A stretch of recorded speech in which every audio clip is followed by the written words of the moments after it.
Elements want to go back. They want to go back into the ultimate source for some time. So, as each element takes its properties back, we will feel an effect. The first is the earth element. The earth element has given us support. And now when the earth element takes its pattern back, we suddenly find ourselves without support. Visualize that somebody has taken your chair away and you're hanging in midair. At the moment of death, you're lying on the bed, but you feel somebody has taken the bed away. When the earth element goes, all smells stop. We can't smell anything. Thank the earth element. It has given us the vibrations of happiness throughout our lives. It has given us ground to walk on. The second element is the element of water. And as the water element takes its properties back, we feel all the juices of the body drying up. Suddenly we are feeling very thirsty and we ask somebody to give us water.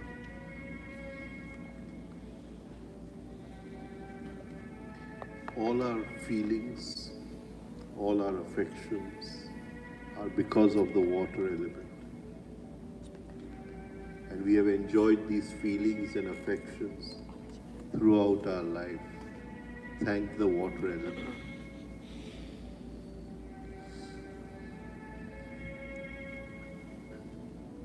Move to the fire element.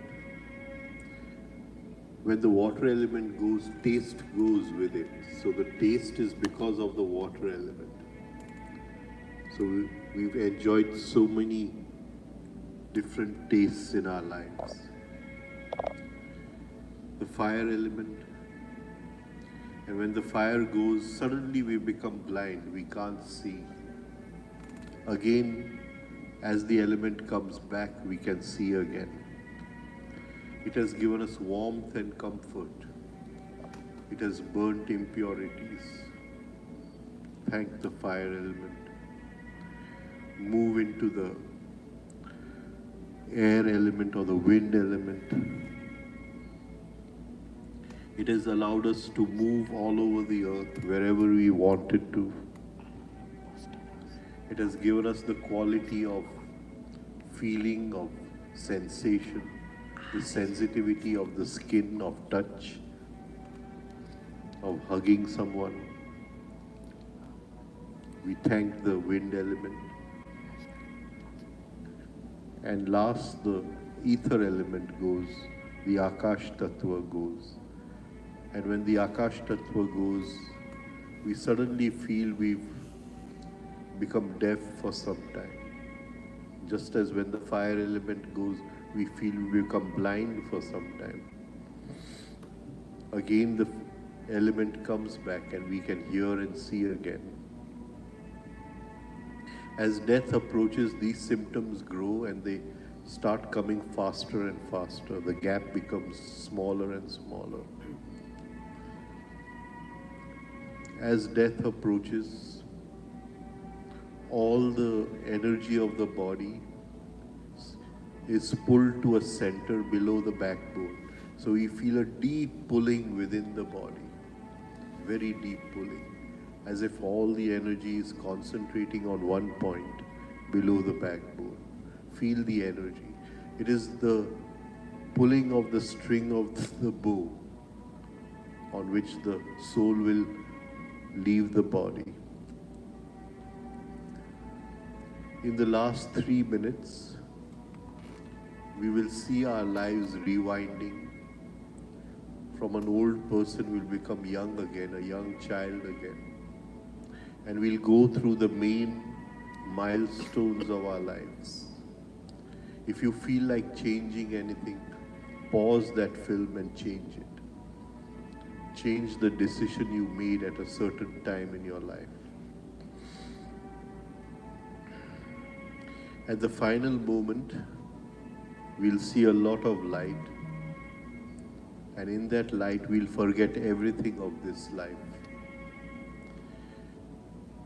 In that moment of light, we'll forget our own name. We won't be able to remember our own name. And at that moment, the spring will release from the bottom of the backbone. And the soul will leave, making a hole in the head and leaving from the top of the head. Our body falls lifeless. Look at your body from outside. 4 to 6 people come and carry the body to the cremation ground and see your body burning on the funeral pyre.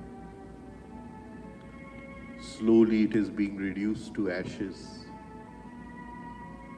See the ashes, and then suddenly there is a gust of wind which blows away all the ashes. The ashes get scattered and just an empty space remains. Meditate on that empty space. Breathe with the music for 1 minute.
Slowly come back. Slowly open your eyes.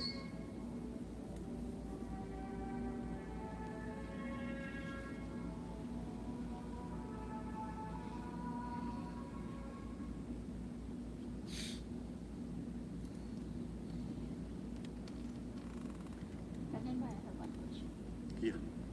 Meditation આપણે કર્યું ને એમાં તમે કીધું કે last 3 minutesમાં you really relive your life, right? So whatever the understanding that we have developed right now, that we can apply, or wisdom, or the truth. Wisdom, yes. The truth. Yeah. But, or if someone had, so if we have misunderstood someone or misjudged someone, so we can relive and make peace with it. But some abuse has happened or some misbehavior has happened that we do not know how to make peace with it, or what kind of thinking we should bring in that time. Forgiveness. Okay. Forgiveness and consciousness go together.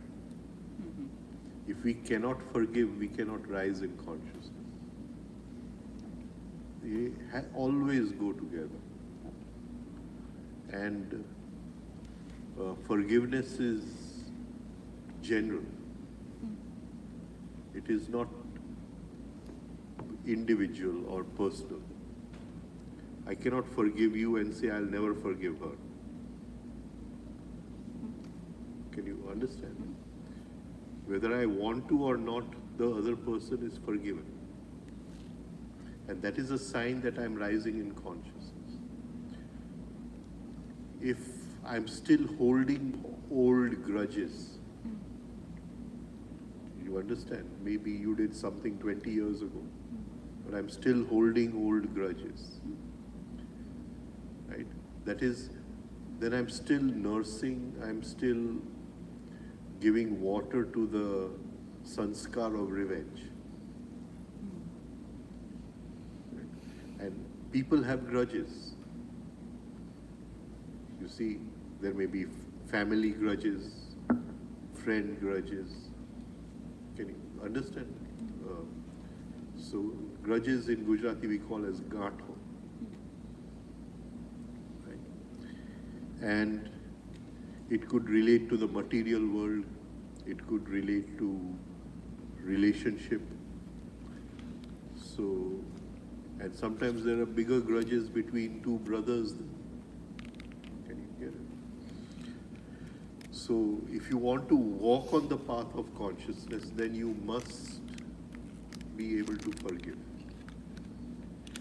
So, I mean, the very fact that we've come up to that point in death, I would suppose that we have practiced forgiving. And a simple thing, supposing somebody has, maybe not now, but say 10 years ago, if somebody had cheated me out of some money, now it becomes very difficult to forgive. Apart from that, that pattern keeps on giving its impression. See, supposing you have cheated me, just, by the way, right? Now, you are not present. I may be having a bath in my bathroom, shower in my bathroom. But suddenly it starts. Can you see? Now, every time I repeat the thought, I'm giving myself the sanskar of revenge. I'm living it, not you.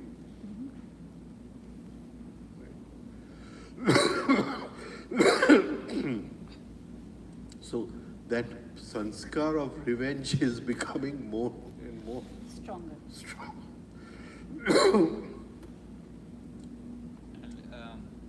Just one additional question in that. If somebody has done bad to us, Yes. for example, and let's say we are taking bath and we are remembering that piece, that this is something has happened, and let's say that person is alive, and you from your heart forgive them, that okay, they abused, whatever happened, forgive it. Is it also better to go and talk to the person and say, I forgive you or something, or just no contact is required at that point? No, that is a part of the game of life. Right. What we call as in Gujarati as vevar, relationship, going and telling, right? That is one part. You see, but you have to understand that certain, what you call, events in life, they look like two, but they are actually one. Can you get what I'm trying Right. to say? So, supposing I have this habit of, talking mean about people, right? So, I do dirty talking or mean talking about people. So I say something about her, which I know has hurt her, right? Now I come home and I start repenting. I shouldn't have done that. I shouldn't have done that. I feel guilty.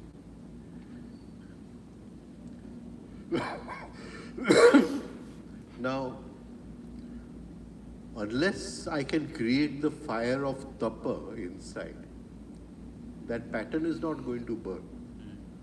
I will then phone her up in the middle of the night and say, I'm very sorry, this happened. Right. What has happened is, what has happened? Buffering. Buffering. I've created a buffer. I've just greased the wheels. Correct. And I'm going to tomorrow go and insult somebody else, Correct. talk badly about somebody else. Yeah. It has not changed my pattern of talking badly of somebody Yeah. else. You see, it has nothing to do with her. Correct. Right? Now, these look like two incidents. I say something and I come back home and I repent, but they are not two incidents. It is the pendulum swinging from one extreme to the other extreme. You see, I'm just, by saying sorry, all I have done is I've gathered energy now to treat somebody else in the same way. Same way. Can you get right? And that pattern keeps on repeating. Right. And many patterns in our life are like these dual patterns. Right. Right? The incident is the same, but the pattern turns out to be a dual pattern, and we have to work upon them. So, especially when we want to rise in consciousness, right? See, if you can't forgive,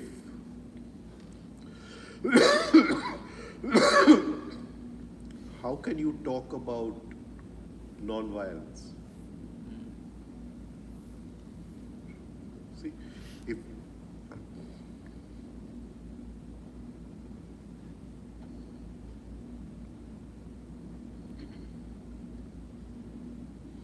I'm not forgiving the other person, then I may not be apparently violent, taking a knife and poking it into somebody. No. But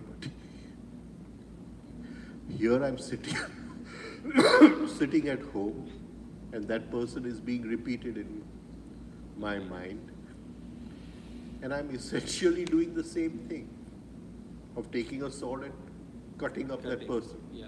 Essentially, Imagine. qualitatively, I'm doing the same thing. Yes. Right?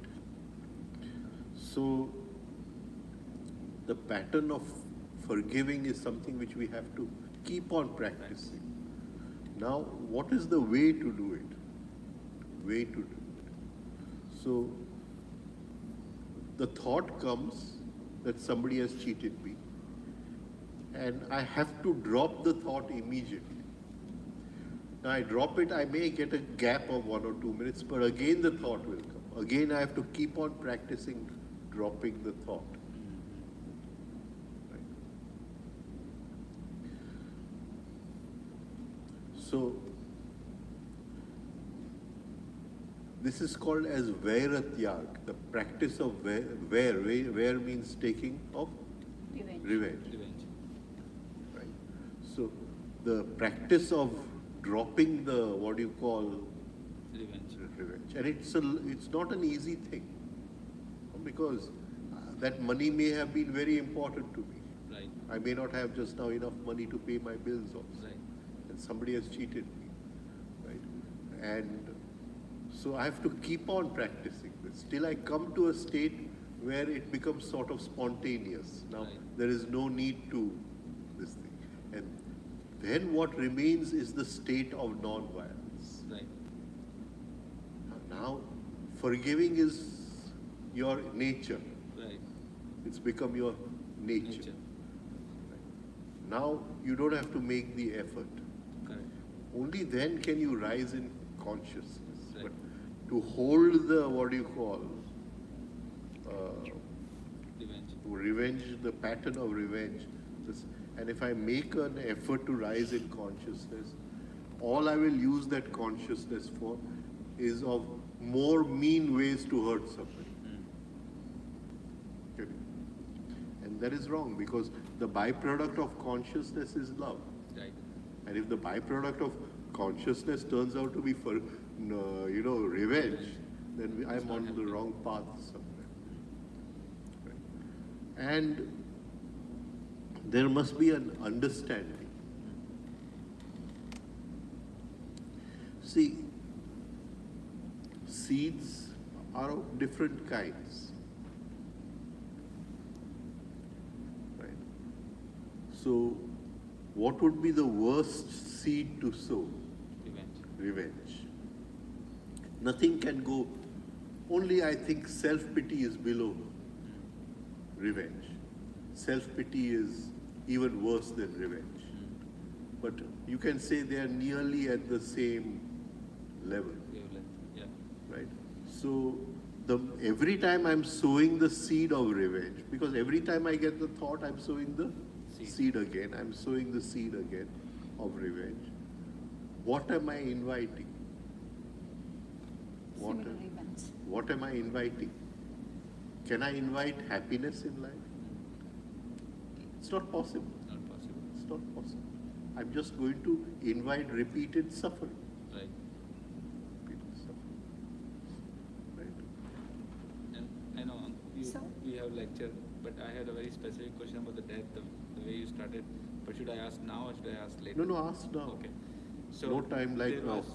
There were some articles on the 3SRB group on Facebook that there are some certain steps that happens once death occurs. So that says that first 24 hours or the first hour is very difficult time for the person to leave the body.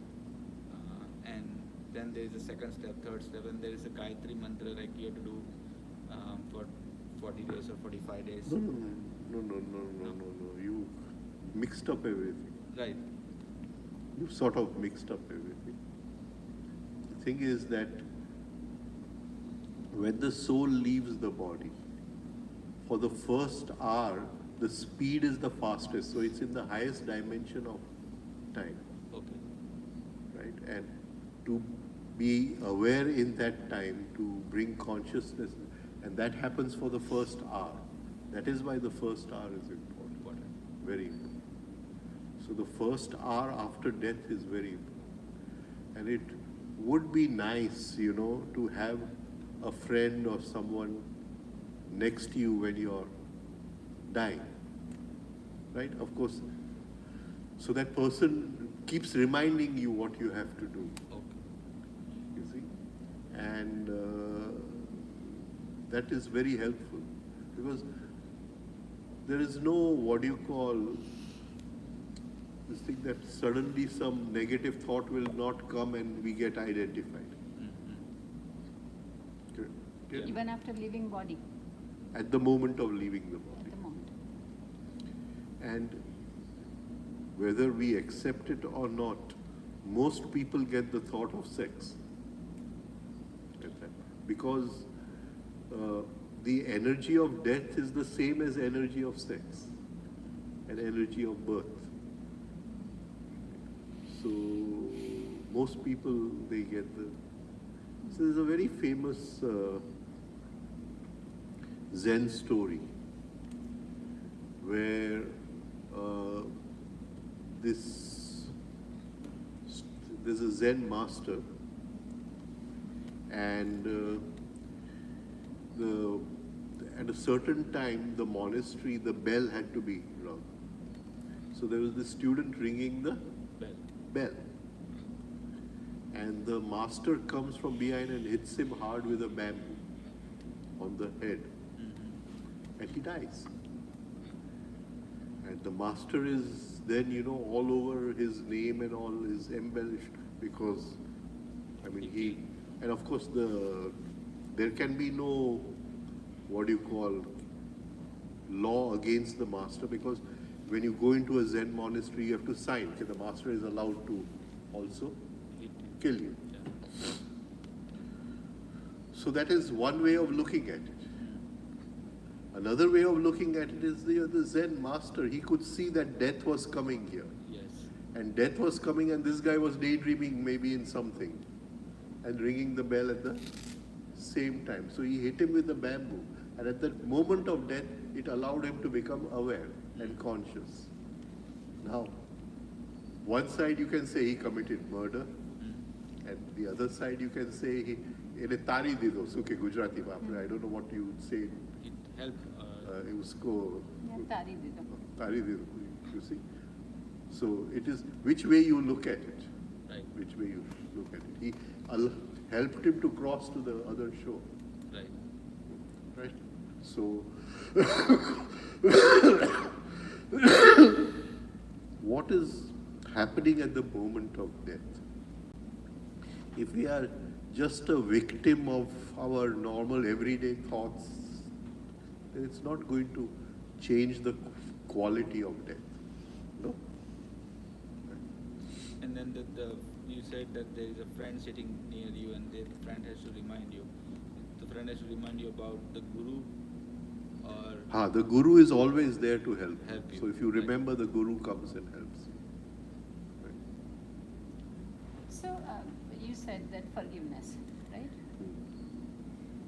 So it's when you think about forgiveness, no buffering. It's not like if I remember, if I am practicing this meditation, and I want to practice it, that I would live those whatever the life that I remember and whatever the important events of my life or wherever I got stuck or whatever, and I want to forgive. So I should not be using any buffer that I can nothing. Just drop it. Thought comes of hurt or whatever, and just drop it there. How would I practice in reliving and No, breaking the thought, not of forgiveness, the thought of revenge is coming. Vera tyag. Right. What remains is forgiveness. Okay, so When I'm free of the pattern of revenge, but there is no revenge, the pattern of revenge, but there is just thought of pain or discomfort or yes, but there is, you see that even or helplessness or revenge, whatever. it does come, khabar padvi joye, what do we say? You, So no buffering thought. Just drop it there. just keep on practicing dropping it. Dropping it. Till you come to a space where now what remains is forgiveness. Then that is your being is non-violent. Ahimsa pratisthayam, vaira tyaga. Jare revenge no tyag થાય છે. When the what do you call, the sanskar of revenge has gone, ahimsa ni pratishthi. Then it has, you are established in ahimsa. Established in ahimsa. Right? Do you have this particular Huh? Do you have this particular meditation, just this meditation, on a separate thing that we can practice every day?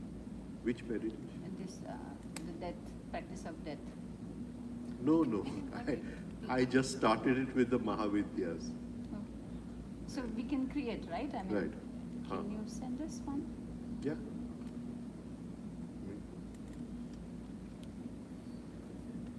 In practice, what does it mean drop? We take a set, we keep each other. Just relax and drop it. It comes back again, you have to practice. It takes time. That is why I said it's not going to happen overnight. Can you think something else else that we do each other? Anything else? See, then you're creating a buffer. You have to live with it. You want to rise above it. You don't want to run away from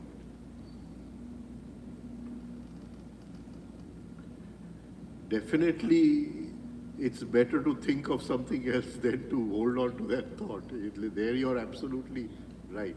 But that is not our path. And I'm telling you this out of very deep experience, because there were one or two incidents in my life where I was deeply hurt about something. And those thoughts, and I just practiced this only. And just the practice of this, it gives you a push, gives you a big push. Then so many things go with it. Can you see? Just the ordinary thought, with every ego. I want to be better than you. Can you? But the minute you're in a state of forgiveness, this thought will never come. So with this one practice, so many things will change. Right? Supposing you pass by a few friends and nobody notices you also. They just ignore you. You won't feel anything. It's over. Can you get what I'm saying? So,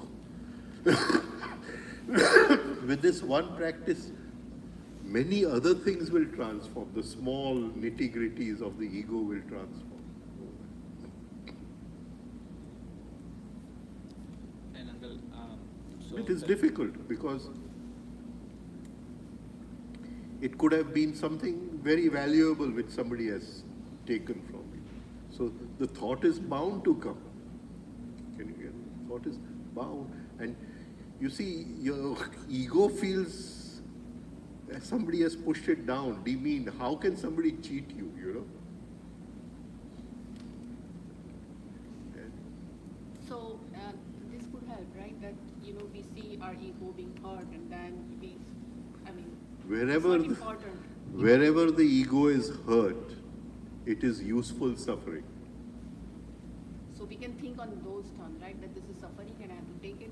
And I'm just living with that suffering. So that I'm is not entering suffering. into the sensitivity of that suffering. And when we enter into anything with deep sensitivity, a moment comes when it goes away. When it goes away.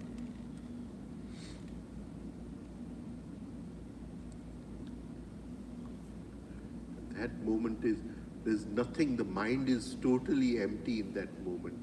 Only the person who is watching is there. In Mr. Tavaria's language, only the perceiving consciousness remains. That is a beautiful state to be in.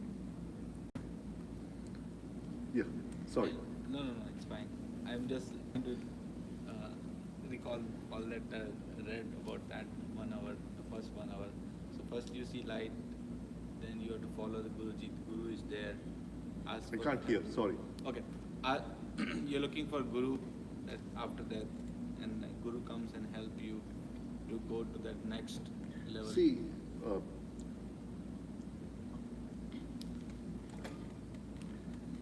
Guru comes and helps you means no person is going to come. Correct. But help comes. Right. The Guru is there, help comes. That help is for the next birth, or the help is for... Help is for that moment, because in that moment you're seeing the light, and if you close your eyes, you avoid the light, then you're not going to see it. That 1 hour will go away. Okay. So you want to experience the light in that 1 hour. So Rajan bhai, is there a way to get rid of that sanskar ahead of the time? Yeah, I or don't that know. is the only, last 3 minutes is the only time you can really... No, I'm talking about normal life. Okay, so you can practice, Normal life. Supposing I have cheated you, Yeah. right? And you go home and the thought of me comes again and again. It's going to come, right? So you have to practice dropping that thought. Yeah. And it requires a lot of power from inside. You have to be really, because it's like a dark cloud. Can you get it? It's not so easy. Requires a lot of hard work. And I sometimes feel if somebody has hurt us deeply in life, and if we can work on that just one hurt, maybe it takes 2-3 years, but the resultant is big. It's worth it. So if you can 100% drop it during your lifetime, then during those last 3 minutes, it won't come up, right? Whatever you cleaned up, would they still appear? Because You see, Interesting. try to certain higher states, they are not normal. You get it?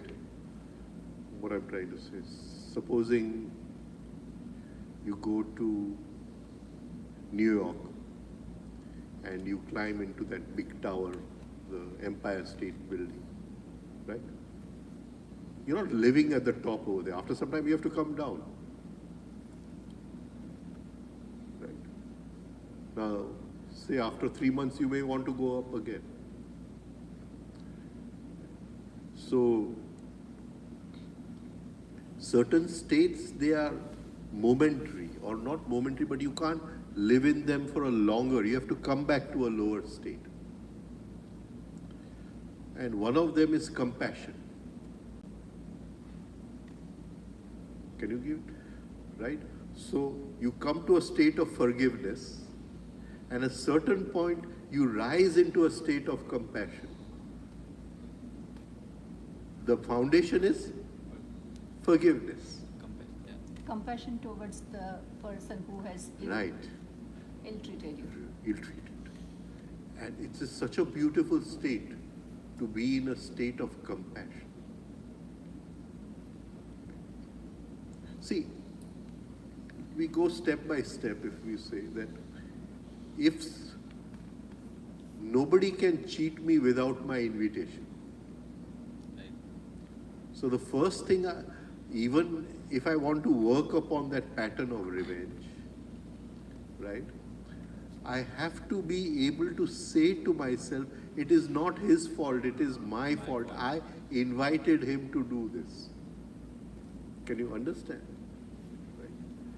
Then I start practicing, because just by that mental, what do you call, understanding is not going to stop the thought.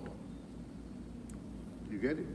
But that mental understanding will give you a kind of, what in Gurdjieff he says, work eyes. Work eyes. It gives you a kind of peace. Okay.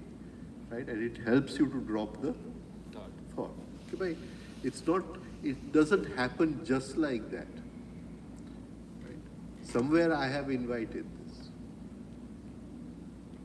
That reminds me of Tavaria's, the person who cheated Tavaria ji. And Right. when he was on deathbed, Tavaria ji went. There was and met- compassion. Yeah. There was and met him. compassion. in-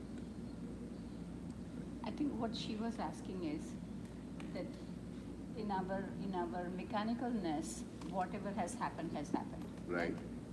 But now we develop this wisdom or understanding, and any bad thing happened, or somebody mistreated us or whatever. It has to happen in everybody's life. It Right. happens. So that time we would drop it, and compassion and forgiveness and everything. So when those knots will not happen because we have resolved it in the moment. Mm.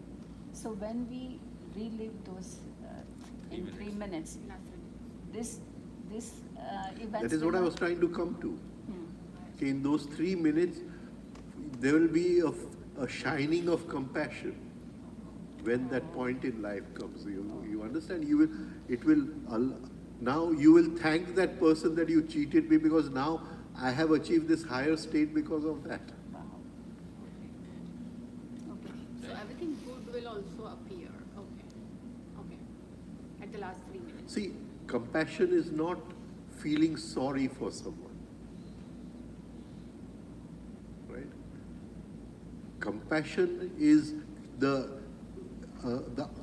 it is the ability to live that person's suffering. Now let me just go in a different way. Or gratitude. Okay.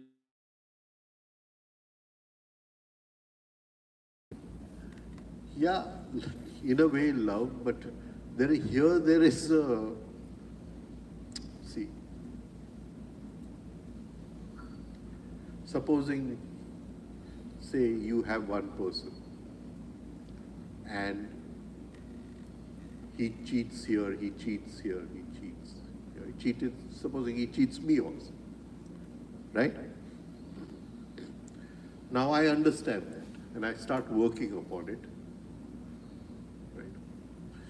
Now that person is living the pattern of cheating. The pattern of cheating. He is dead to that pattern, he has buffered that pattern, does not mean there is no suffering lying inside. I don't know if you're But getting that is in his life. his life. Yeah. We are talking about compassion. Okay. Oh. We're talking about what is compassion. Can you see? So, at that moment, everything opens up. to you. Okay, by doing this, where it is leading him. Can you get what he is inviting in his life? Suddenly you see all that. And before it comes in his life, you start living it. Even though we may be suffering in the moment, but it is a very high moment because it is a moment of compassion. Right. Yeah. Basically, it's an understanding you're developing that that person is also suffering. That person is not suffering because he's dead. Right. He's buffered it. Correct. But that suffering is lying there. Right. That suffering is lying there. And for a moment, we live that suffering. Right. We live that suffering. And we feel not sorry, but compassionate about that person. Because you experience the same thing. Huh? Because you are trying to experience the same thing. We know where he is going. He does not know where he is going. Right. So it's similar external considering as the It starts with external considering. It leads to a very high state of external considering. Very, very high state. And you see, when there is a transference, when I am able to experience something which is of somebody else, I'm able to live that. See, supposing she's passing through what do you call, bad phase in her life, right? And maybe 10 years ago I passed through a similar phase. Right. So I'll tell her that I can understand what you're going through. I'm not at the sensitivity level living it. Right. Here in compassion, at the sensitivity level, I'm living it, and I know where it's leading to, where it is going to. Correct. Can you understand? Yes. Right.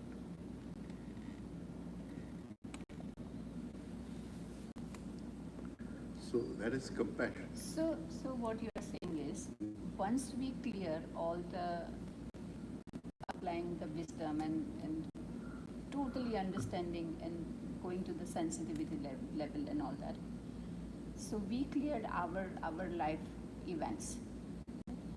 But when we relive, we have cleared from our side, and at that moment we will be understanding. I mean, we will be feeling the compassion for the person who did that. So our understanding is here. So we have rise in our consciousness, but we will rise even beyond.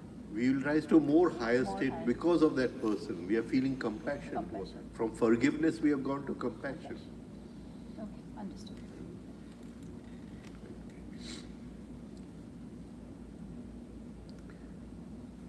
Can you say, supposing I say, I forgive you, right? And you realize that this is just a buffer. So in that moment, you will feel compassion. Okay, what is he doing? Can't he be a little alive? Can't he be a little aware that he's just repeating a sentence mechanically, okay, I forgive you? You understand? Right. And in that moment, every cell of your body, of your being is alive, you see. It is feeling what is happening. Why is this person so stupid, so what do you call it?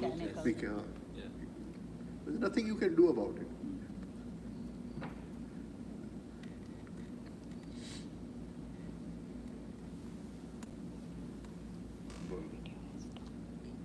Rajan bhai, Yeah, go ahead. this is regarding suffering. So when you're, too much in pain and you're suffering, can you just drop yourself? I don't know. Drop yourself so whatever remains is a seer. Again, we come back to the same thing.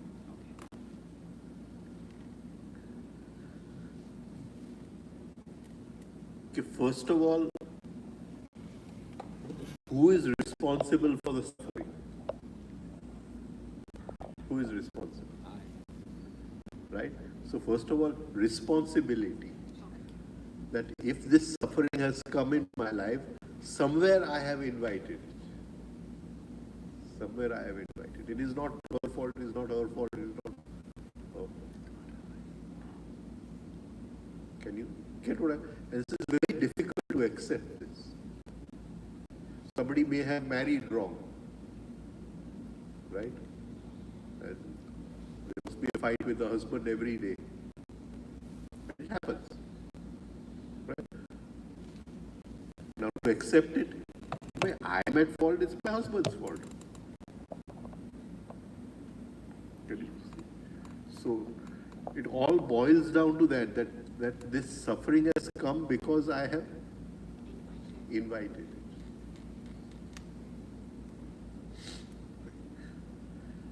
Then the second thing that if I have invited it, do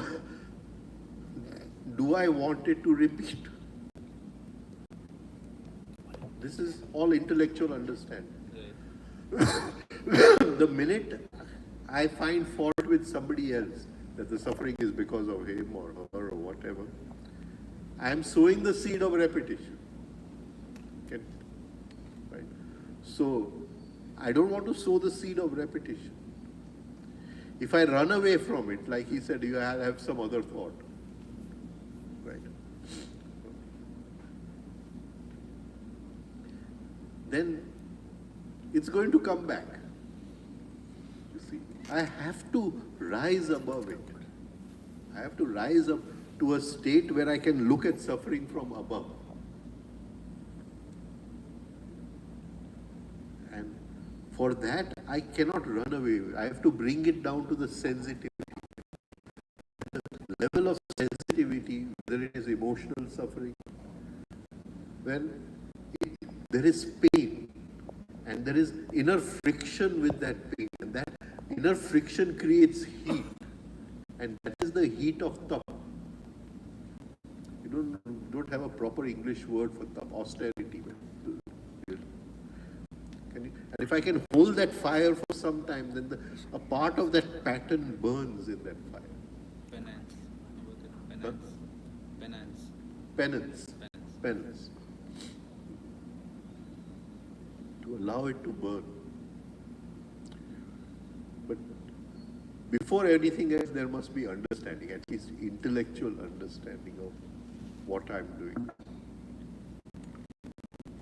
રાજનભાઈ એવું ખરું કે ઘણું બધું suffering આપણા growth માટે જ હોય છે?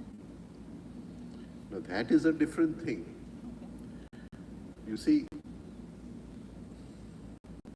or events that when we feel hurt, or most of the suffering is self-inflicted, and we have thought in that manner. That is why we are suffering more on an emotional level. So that is to awaken us, usually. it needs a different understanding over there. That the soul comes from only one purpose. To fulfill the essence, rise in consciousness.